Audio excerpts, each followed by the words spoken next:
Hello, my name is Ted Peltier, and I'm going to be speaking to you today about a pilot scale project that KU is working on with the Kansas Water Office to conduct on-site treatment of oil and gas wastewater, or produced water, in Barber County, Kansas. While I'd hoped to be able to present initial results from that project at this conference, changes in project timing have meant I will instead be giving an overview of our goals and approaches for the project, a description of how the field test will proceed, and then information on what we expect to include in our final project report this coming spring. So this project was initiated by the Kansas Water Office using a grant from the U.S. Bureau of Reclamation. The goal of the study is to get direct data on the viability of on-site treatment of produced water for reuse in irrigation and/or livestock watering, and to establish the feasibility of this process in Kansas in particular. Our role at KU was to help in designing a sampling plan that considered the various water quality issues related to produced water, and then to assess the pilot system performance both for treated water quality and for cost effectiveness during the test itself. The equipment for this test, or the technology, as well as the technology, is being supplied by Neptune FS Global, a water service company based in Nashville, Tennessee. Neptune had a previous treatment technology that had been tested for use in produced water treatment and were willing to develop a larger mobile prototype of their treatment system that could be brought to Kansas for the pilot scale test. The field testing itself will be performed in Hardner, Kansas, which is in Barber County, just north of the Oklahoma state line, and about 100 miles southwest of Wichita, shown in the star on the map here.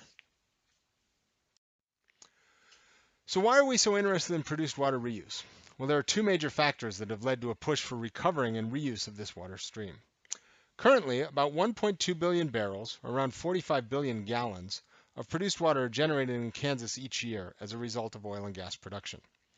About 75% of this produced water is re-injected into subsurface formations, primarily the Arbuckle Formation, through Class II injection wells. The other 25% is mostly reused in the oil and gas industry. In the past decade, increases in the volume and rate of produced water injection have been correlated with increases in seismic activity. This has been extremely notable south of us in Oklahoma, but the Kansas Geological Survey has also noted increased seismic activity in areas of high produced water reinjection here in Kansas as well. And you can see that from the map here, where the light blue dots show seismic activity of various magnitudes between 2013 and 18 compared to the historic record. As a result, limitations on the rate and volume of produced water injection were put into place in south central Kansas, particularly in Harper and Sumner counties, beginning in 2015. Ever since then, there's been concern that if oil prices return to higher levels, it may be difficult to safely dispose of the resulting high volumes of produced water while keeping injection volumes to a reasonable level. So there's a waste disposal problem that we would like to have a solution for. The second major factor is the limited availability of usable water sources across Kansas. The graph on this page shows how the produced water volume generated in Kansas, this is for 2012, so a little bit less than that 1.2 billion barrels that I mentioned, but just by a little bit, compares to the amount of water used for various purposes across the state. Now this graph is on a log scale, so the bottom bar representing irrigation water shows a much higher total volume than the amount of produced water generated. Irrigation was about 1,300 billion gallons that year, compared to about 45 billion gallons again for produced water. But we can see that the total Kansas produced water volume was on a similar scale to the amount of water used by livestock watering and by industrial uses. So this shows that produced water recovery could make a noticeable contribution to water supply in Kansas for some of these uses. This slide gives a more detailed idea of where produced water generation occurs in Kansas. The map here shows counties in Kansas colored in with a more red color indicating higher levels of produced water generation in 2019. Now the numbers here are estimates for each county based on aggregating monthly oil and gas production numbers from the Kansas Corporation Commission and then applying statewide ratios for water to oil and water to gas to arrive at an overall number for produced water generation in the county. So these are estimates rather than direct measurements of produced water. As we can see, produced water generation in Kansas matches up fairly well with patterns of water use for irrigation and livestock use, particularly in central and western Kansas, and also with areas where freshwater resources are coming under increasing strain. The star shows again the location of our test site, and we can see that this is both an area of high produced water generation, but that it's also near the area of increased seismic activity that was shown a couple of slides ago. So reducing disposal volumes in this area would be of significant interest. In addition to volume, of course, the quality of produced water represents a potential challenge with respect to reuse. The single biggest hurdle to produced water reuse is the high salinity. As you can see in the graph at the upper left, the first column, which shows total dissolved salts, or TDS, a measure of salinity. And this graph is compiled from Kansas well data in the USGS produced water database. The range of TDS in Kansas produced waters is quite broad, but it has a median value around 70 to 80,000 milligrams per liter, and many waters from wells are above 100,000 milligrams per liter. Now, by contrast, seawater has a TDS concentration of about 35,000 milligrams per liter. So we're talking about water that's from 2 to 4 times saltier than seawater. Of course, produced water also has relatively high concentrations of other compounds, particularly divalent cations such as calcium and magnesium, but also to a lesser extent strontium and barium that can contribute to scaling problems. Additionally, removal of dissolved hydrocarbons and other organics, as well as any trace metals and other compounds that might affect reuse, must be addressed in a treatment process. The graph at the bottom uses individual well data from Kansas and Oklahoma to estimate salinity trends, and it shows that the highest salinity waters are often located in south central and southwestern Kansas. Of course, this figure shows average values across a region, so individual produced water compositions from a given well can differ a lot depending on the formation they draw from, even when two wells are geographically close to each other. So the mobile treatment system developed by Neptune Global, the fifth Neptune processor, is shown here in a picture from last month while it was undergoing performance testing. It's the big blue thing and all of the associated work around it. Produced water first goes through a pre-treatment stage to coalesce and remove entrained oil and solids, and in addition, calcium, iron, and other scale-forming cations are precipitated as hydroxide solids. Following the pre-treatment, desalination is accomplished through a steam-driven thermal separation process, where heat is added to create water vapor that removes the water from the brine solution. This vapor is then recondensed to provide treated water, while the concentrated brine becomes a waste product. Thermal desalination is energy intensive, but it allows for treatment of a wider range of initial produced water salinities than membrane-based desalination processes like reverse osmosis. RO is very effective at seawater level concentrations of salinity, but it becomes less cost effective from an energy standpoint as you go up to around 60 to 70,000 milligrams per liter. And beyond this point, thermal treatment is generally recommended. Depending on the energy inputs, the process can produce either a concentrated brine waste stream or a solid salt residual.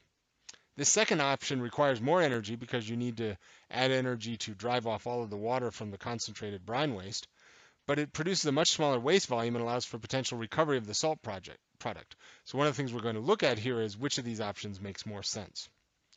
The unit built for this project can handle up to 3,000 barrels per day, but is expected to process closer to 500 barrels per day based on site production.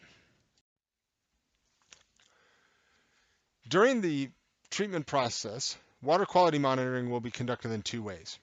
First of all, there's a real-time online monitoring system built into the treatment equipment that will monitor effluent, total dissolved salts, pH, and other inorganic constituents, about 20 all told. This will provide us instantaneous data on how the process is going. In addition to that, daily influent and effluent samples will be analyzed by KU to obtain a full water quality profile. This will allow us to verify the online monitoring results, but also to look for trace metals, to conduct tests for total organic carbon, and various other properties that we might need to examine in more detail. The composition of the produced water near the site was assessed back in May, and as you can see from the table here, the TDS value at this location is actually quite high, around 215,000 milligrams per liter, but total organic carbon levels are low. This is in large part because we expect that the water will be sitting in a gun barrel separator for some period of time before it goes into our treatment system. So in addition to this initial characterization, we conducted some modeling work based on results from the study site location using the Integrated Decision Support Tool, or IDST. IDST is a modeling program developed at South Dakota State to assess produced water treatment technology requirements and calculate energy use and costs based on the influent water composition and your desired end use. For our input parameters, we used the results from that initial field testing on the previous slide. We then used 4 possible end uses to establish water quality requirements. Unrestricted irrigation, which would include all major crops. Salt-tolerant irrigation, which we modeled using barley hay, which is a salt-tolerant species. And then watering of beef cattle and watering of dairy cattle. Given the high salinity at our site, all of our proposed simulations recommended thermal desalination, as well as chemical precipitation of divalent cations to control scale formation during the process. As a result, energy requirement and treatment costs didn't vary much for the different end uses. We tested a range of flow rates and water recoveries and found that the process does show better cost efficiencies at higher flow rates. We tested all the way up to about 6,000 barrels per day, or twice the capacity of the mobile system. And so this suggests that at 500 barrels per day, we may see a little bit higher cost per gallon in our field project than might be the case at a larger scale. During the modeling process, several parameters stood out for their potential impact on the estimated energy requirements and economic costs of treatment. As I mentioned before, salinity for the most part wasn't one of them.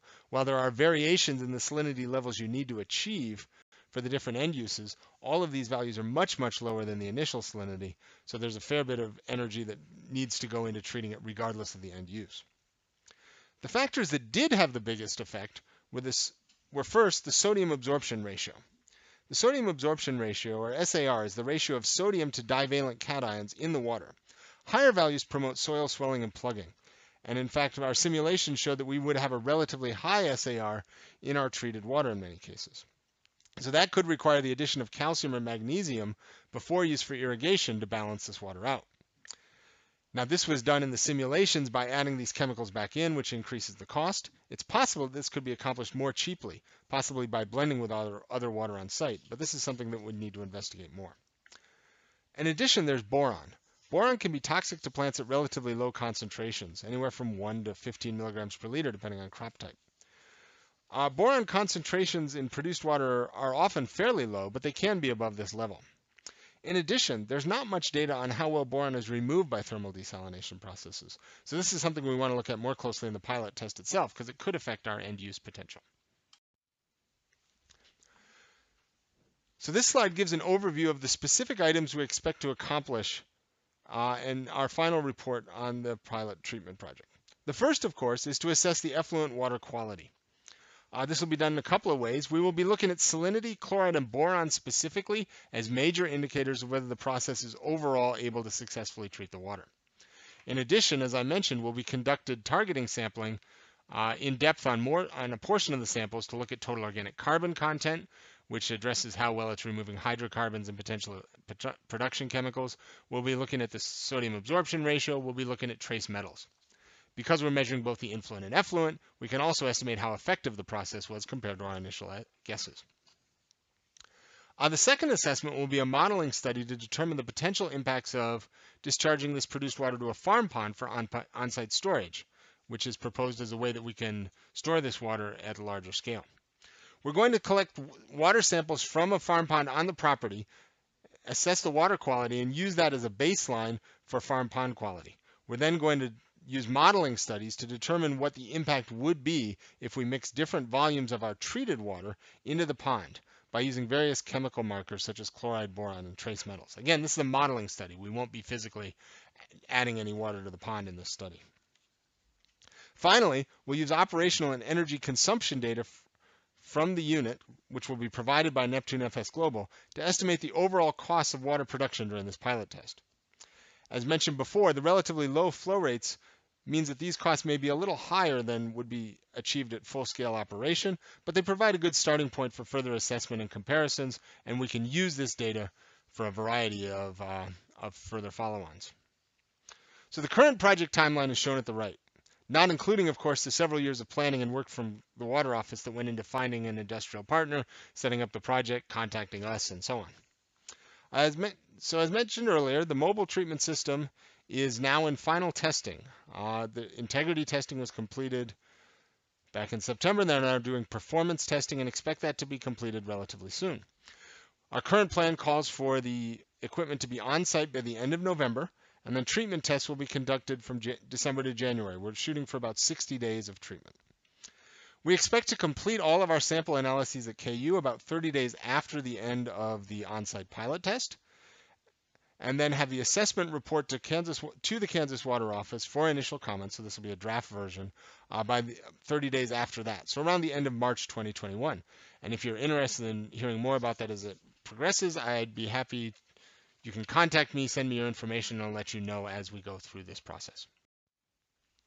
So to summarize here, produced water treatment does provide a potential supplemental source of water for agricultural and livestock use in Kansas, assuming we can meet the quality requirements. This pilot test is going to provide key field data on water quality and economics.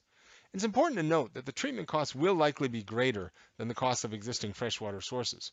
Treatment does require effort and cost and money. But there are benefits from reduced produced water disposal costs and volumes that should be offset against this, and there are also benefits from expanding the water supply. So we're very optimistic that this will provide a potential path for sort of increasing our available water in some areas. I'd like to end finally by acknowledging the various project collaborators, many people at the Water Office, but especially TJ, the project coordinator, Mark Skoda at Neptune FS Global, and then Tim Hellman at Lotus Operating, who's helped with site preparation and will be helping during the test. In addition to the authors, one of my students contributed some maps here, and then the various funding sources, the Bureau of Reclamation and the Water Office, but also the National Science Foundation, which has been funding my work into produced water. Thank you.